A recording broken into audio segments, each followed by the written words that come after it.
So Larry, it makes me sad to hear that even like someone I'm a because I'm living the same thing as you. All my good friends have abandoned me for speaking out. My sister hates my guts now, and her and I always had a good relationship. My mom and my dad, I mean, they still tolerate me, but they're not really interested in. Well, my mom a little bit, not my dad so much. But I'm living the same thing as you. And I was thinking, this Larry Johnson, man, this was one of the greatest football players we've seen in decades, and he's got to command some respect. But even still, it just you're saying that you've been abandoned, and that just shows me how powerful this cognitive dissonance is. What do you think it is about humanity that makes them hate us truth speakers so much, if you will? It's not that they hate us. They hate the fact that there's a little tiny voice in their head, a little tiny voice in their head that says, maybe we're right. And they rather hate us and shun us to just to 1 minute indulge in that truth, because then it unravels everything they ever believed in, and they have been lied to ever since they've been born. No one wants to hear they've been lied to in the ages when they were 50, 60, 70 years old. No one wants to know that they've been lied to. So you hold on to the lie so tightly because you don't want to know how deep this can go. Me and you are different because we're like, all right, this is the truth. How far down does this truth go? And we're willing to sacrifice everything, all in relationships, to find that truth, and we're better for it. But there's some people who are holding on so tight to this lie because they don't unravel who they actually are. Indeed, I think that's well said, and you're right on. So again, your inspiration is part of your inspiration to speak out. I know you have a younger child. Are you trying to make a better world for them, or are you trying to right wrongs of the past? To tell you the truth, man, I'm petty. I like to prove things. I like to prove people wrong. That's always been the key to my success when I played football was, if somebody told me I couldn't run 2,000 yards, I run 2,000 yards. If somebody told me that you could never make a Pro Bowl in the National Football League, I make the Pro Bowl in the National Football League. And people told me this is what reality is, and you have to accept it. I'm not going to accept it. I'm going to prove you there's a different reality you don't know about, and I'm going to dig deep enough, and then I'm going to offend you with it. That's usually my thing. So it's not me building a better world. I want people to open their eyes and see what's going on around them, because it's going to come a time when you have to make a split decision. Are you going to go with the truth, or are you going to go with the lie? And I want to give you some time to digest that before you put in a situation where you're not going to be able to turn back. Okay, I got it. I'm a little bit that way too, so I understand. I think a lot of people can relate with that. Another thing I'm curious about. Now, am I mistaken, or have you identified as a Hebrew Israelite? To me, that really don't make sense. In the book, there were Israelites. Okay. Hebrew. When they say black Hebrew Israelite, that makes no sense. In the biblical sense, Israelites were all black. So I identify. I should identify it because this is the history of what it is. But I also just are in following the Most High. It doesn't matter if you're Israelites. It doesn't matter if we're blue, brown, and green in a different religion. It matters if I'm following every single step in the book of God. That is what's going to get me to heaven. It doesn't matter from it. It helps that I'm an Israelite because we're a chosen seed and we're chosen to be set apart. But it don't guarantee you to get to heaven. So I kind of just live my life following the book of God, and I try to get everybody else, regardless if they're black or white, if they're Gentile or they're not. I want everybody to be able to understand His grace and long suffering. I understand that. I actually get a lot of flack because I've spoken up about this too. I've always pointed out to people that the oldest person from the Old Testament, Methuselah, was black. There's the story in the books that have been removed from the Bible about how he gives birth to an albino child, Noah, and that weirds him out. So that is the sign that, yes, the original Israelites of the Bible were of a darker complexion. They were black. A lot of people get frustrated with me about that. How have you come to understand that is the truth? Because like you said, Noah was albino. His son Japheth took on the whiter side. Shem, which comes from the seed, was Shem, is father of Abraham, Isaac, Jacob. Ham, which is the Ethiopians, the Egyptians, that side. Once you understand that part of history, and you understand in Japheth's line, Ashkenaz, that's why you get the Russian. That's why you get the Israelis that are in Israel right now. They come from Ashkenaz and Japheth. They come from out of Russia, Khazaria, Sephardic, European Jews. That's where they come from. So when I started looking at the curses of the book of Deuteronomy 28:68, it says we were sent by ship into a land we would not know to worship wood and stone. That is where we are. That is what the tribe of Judah is. If they scurried from 70 AD, they fled persecution from Rome, flew into West Africa. Europe came down, took us from the transatlantic slave out of West Africa, and ended up over America and some of the Virgin Islands. And that's how I understood it. When I explained it to people, they don't want to hear it, but it just, I know this, it hurts them because they've been told all their lives that the Jews over there are the real Jews. Sure. And to connect this to a point you made earlier about how, like, the time is near, we need to wake up and change our path now because time is short. Were you aware that last year, 2019, in August, according to the history books, it was the 400th year that since slavery, or the first slave ships had arrived in America? Mm-hmm. So Acts 7:6 talks about the 400 years of mistreatment in a nation not their own. And there's something interesting about that 7:6. In Gematria, Negro, Slave, Rasta, Blues, Barack Obama, they all equal 76. The Million Man March was on the day, leaving 76 days left in the year. But then the next verse, Acts 7:7, is about how that nation will be punished. And United States equals 77. And there's a huge racial element in this Super Bowl. ESPN called this the Year of the Black Quarterback on September 3rd, 2019, with a picture of Mahomes and Lamar Jackson. And the Super Bowl, it's in Miami Stadium, which is built on a Native American burial ground. A lot of historians say that a lot of the true natives were of African descent in the United States when the Europeans first arrived here.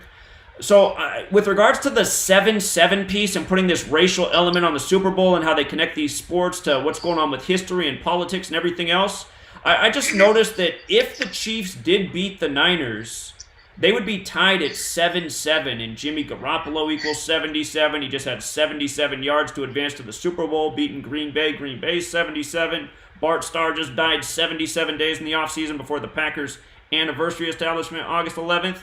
So anyway, what I'm trying to say is, based on all this biblical prophecy, I mean, that there's things to support what you're saying. When you say things are near, like, how close do you feel that it is? I think in the next 4 years is very close. If you see the California fires, California has always had fires, but not at this rate. Australia had fires, not at this rate. The earthquakes that Puerto Rico got, not at this rate. The tornadoes and hurricanes that we have had in the Midwest last year, not at this rate. And that's only the things that they've reported on. People don't understand. It's been 50 certain tornadoes in the Midwest area, and you only heard about 4 or 5 of them. If you check out of the news media that they're giving you and start looking around and doing your own investigation, you will find out judgment is already coming. He said that he would use judgment by the way of weather and the way of the earth be having birth pains. So the weather is acting crazy right now. It's not because of climate change. It's because judgment is happening. He doesn't move and strike and just boom, everybody's judged. He moves so slowly and meticulously to be able to punish those who are under punishment, and that's what we're going through right now. That's why the weather is the way it is right now. Okay, I'm hearing that. Do you believe in weather warfare? That's just something they put out there so people can take away from what God really controls. There's nothing that goes on unless God allows it to happen. Well, okay, think about this. During the time of Vietnam, the U.S. admitted that they were doing cloud seeding over Vietnam to increase rainfall by a huge percentage to flood out the Vietnamese troops who were dependent on their tunnels and, working their way through the jungle. So, I mean, and weather warfare is really a real thing. I'm not discounting what you're saying, but Do you? I mean, because to me, the way I look at it is that the people who control this world, bankers, people that live off the misery of others, because the more destruction they create in the world, the more people need. For example, I mean, if a storm comes through town and does a bunch of property damage, well, then the government has to go out and get a loan from the central banks, and people who run those banks, which are private, they're making profit off of all of that interest. So do you don't? I mean, do you ever look up at the sky and think like, what are all those trails left behind by the planes? I mean, I do, but I mean, I know where your head's at, but if you take it on a spiritual level, all those top 5 banking families, that's who the synagogue of Satan is. All those Rothschilds, who do they serve? They serve Satan.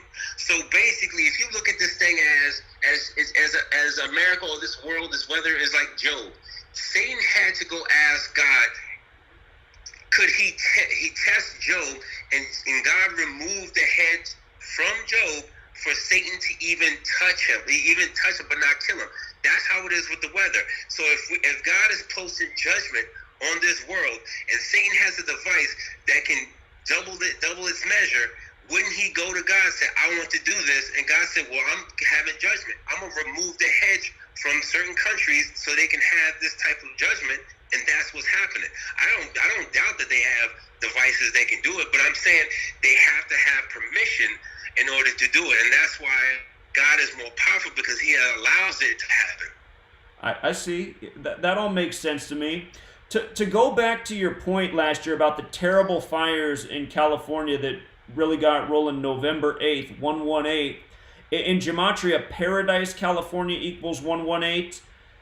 Los Angeles, California equals 118. And Los Angeles also on the 118th meridian. This year, a year later, on August 11th, that's when the headlines really took off about Australia burning. And words such as death and homicide equal 118. They called those the deadliest wildfires in California history last year.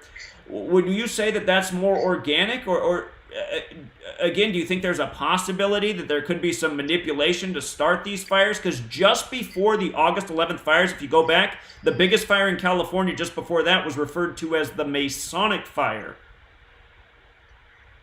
I think the people who understand the Bible and understand this world more than we do have already planned this whole world war. If you know anything about Albert Pike, mm-hmm. he was able to guess every one of these world wars, including the World War III. So I think they know what's going to happen. I think they just lock everything up as it goes on, so people keep faking like they are. They keep thinking that this is just climate control. I think they have thought about every single judgment and everything that's going to happen. They already know what's going to happen, so they line it up that way in order to tell you, like, hey, it's just math that it's coincidental. But I think that they purposely do this so they can confuse people into thinking that God is not real. That's the whole gist of this world, is to convince you God isn't real and this is Satan's world. Which it is. He runs it, but it ain't his. I agree. They do. That's definitely part of the programming in our society, is to get people to dismiss God and think that spirituality is part of the old world and now everything is science and education, and it's tragic. So I'm with you on that. Larry, you've been on for almost an hour. You're welcome to stay on as long as you want, but I know that you just did do an interview before this, and you're doing a lot of interviews, and you're a family man. Is there anything else you want to say? But you got any more questions? Like 1 or 2 questions? Well, I could trust me, man. I could ask you questions all night. I didn't want to be rude and keep you on here too long, because I knew you did an interview right before this. Are you going to watch the Super Bowl this year? You know what it is? I'm going to watch it just up to the halftime, because I'm so interested in how they're going to put the Masonic symbolism of we need to love everybody and all the pyramid. I have Horus. I know I'm going to see the symbolism within the halftime show that Jay-Z's doing. So I'm boots on, and I'm ready to go into that, because I know I'm gonna post about it. I really want people to see what's really going on in front of their eyes, because you've been waking people up. I've been waking people up. So I think this is like our Super Bowl of showing the symbolism of Masonic symbolism is the Super Bowl halftime show, and you're going to see a lot of those things during the commercial. So I'm going to watch the game up to that point. Okay, that makes I'm always real interested in the halftime show too. Shakira, who's performing, did you realize the Super Bowl's on her 43rd birthday?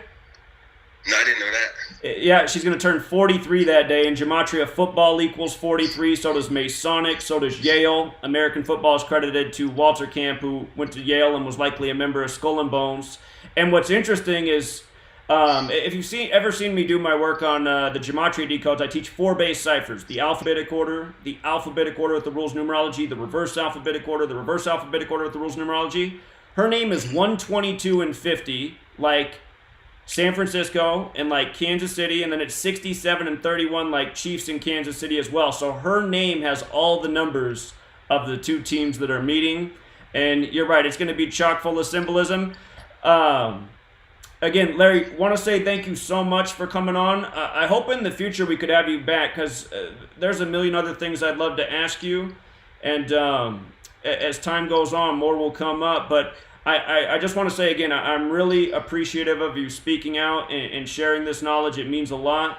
And I think I'm a little bit more optimistic than you. I totally hear your attitude. You're more realistic, I'd say. But I just have to keep this optimism. Otherwise, I just get so depressed, honestly. And I just think if you keep doing what you're doing, man, it is going to open eyes. And I'm sure Twitter's making sure not as many people are seeing your things, because if a lot of NFL fans realize that Larry Johnson, this former NFL great running back, was kind of spilling the beans and putting out some wisdom, I think that would open more eyes. So I hope you don't stop doing what you're doing. And again, I'm super grateful. I know a lot of people in this community are super grateful, and I hope we can talk again. So thank you very much for being with us tonight. Oh, thank you so much. Hey, it's because of you guys. I'm now working on getting my own podcast going and actually doing my whole symbolism show and all that from podcast, because it was because of you guys. You encouraged me to actually step it up. I wasn't going to do anything. I was just like, I'll just stick to Twitter or Instagram. But then it's just that bug hits you that, you guys are doing great work. And I was like, well, I might as well do it too. So I'm working on getting my own podcast channel and everything up and like that. So when I got to get it going, I definitely love to come back on, and we can obviously keep this conversation and opening up people's eyes too. Hey, awesome, man. I will definitely be subscribed. Can't wait for that. If you ever want a guest to talk about Gematria, I would love to. And actually, Larry, I forgot to ask you one more question. And by all means, I'm totally expecting to know, because this is short notice. But next Wednesday, I'm traveling down to New Orleans in Louisiana to educate that college campus about all of the murder rituals that have gone on in relation to their championship, Billy Cannon and beyond. A rapper in New Orleans, 5th Ward Weeby, was just murdered at age 42 days before his birthday, just 4 days before Clemson beat the Tigers with 42 points. 42 is this number stamped all over Black history. I'm not sure if you're aware of that. A few years ago on Jackie Robinson's birthday, the man who wore the number 42, the baseball player Oscar Gamble, died 42 days after his own birthday on Jackie's birthday. Rajuel Butler, the basketball player, died in a car crash like Jackie's son. And Don Lemon, the anchor from CNN, his sister supposedly fell through the ice on a pond and drowned and froze to death. All 3 of these celebrities, they were all black, and all of their names summed to 42 like Jackie. Number stamped all over Black history in a million ways. So I'm going to be down in New Orleans, going around the LSU, New Orleans, 5th Ward, educating people, trying to film a documentary. And I don't know if you got anything going on the next week from Wednesday, what is that, the 29th through February 5th, but if you would love to come, or if you'd be willing to come out there, I would love to have you pounding the pavement with me. If not, there will be future missions, but I'm just putting the invite out there. I appreciate it, man. Thanks a lot. All right. Appreciate it, Larry. We'll be in touch. You have a great evening. You too. All right, take care, man.